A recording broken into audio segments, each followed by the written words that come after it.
Ilalim ng Philippine Labor Code, ang mga karapatan ng security guard ay kinikilala at protektado tulad ng ibang mga manggagawa. Narito ang ilang karaniwang karapatan ng isang security guard batay sa ating labor code.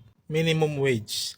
May karapatan ng mga security guard na tumanggap ng hindi bababa sa minimum wage na itinakda ng gobyerno para sa ating trabaho. Regular employment.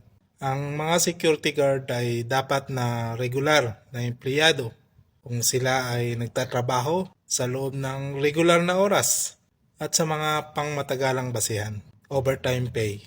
Kung ang security guard ay nagtatrabaho ng higit sa regular na oras na itinakda ng batas, dapat silang bayaran ng overtime pay batay sa itinakdang rate. Leave benefits. Kasama rin sa karapatan ng mga security guard ang pagkakaroon ng mga leave benefits tulad ng sick leave, vacation leave, at holiday pay based sa labor code.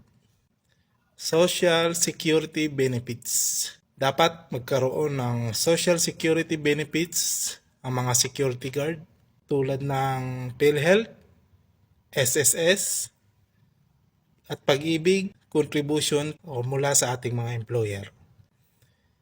Safe working conditions. Ang mga security guard ay may karapatan sa ligtas at maayos na kalagayan sa kanilang trabaho. Kasama na ang tamang training at protective equipment para sa kanilang seguridad. Security of tenure. Tulad ng ibang regular na manggagawa, may karapatan ng mga security guard sa security of tenure.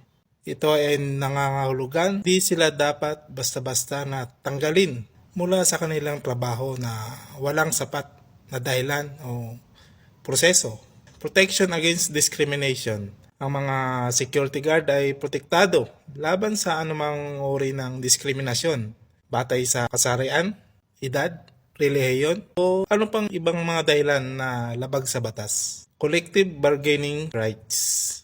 Kung sakaling mayroong union sa kanilang lugar ng trabaho, ang mga security guard ay may karapatan na makisali sa kolektibong negosasyon para sa pagpapabuti ng kanilang mga kondisyon sa trabaho. Health and safety standards. May karapatan ng mga security guard na magkaroon ng ligtas at maayos na kalagayan sa kanilang trabaho. Kabilang na dito ang mga pagsunod sa mga health and safety standards sa lugar ng trabaho at pagkakaroon ng sapat na pahinga at proteksyon mula sa panganib.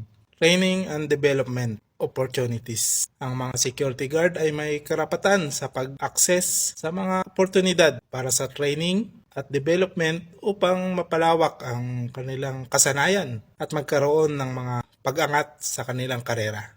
Ang aking mga nabanggit ay ilan lamang sa mga pangunahing karapatan ng isang security guard na itinakda ng ating labor code. Halaga ang pag-unawa at pagpapatupad ng mga karapatan na ito.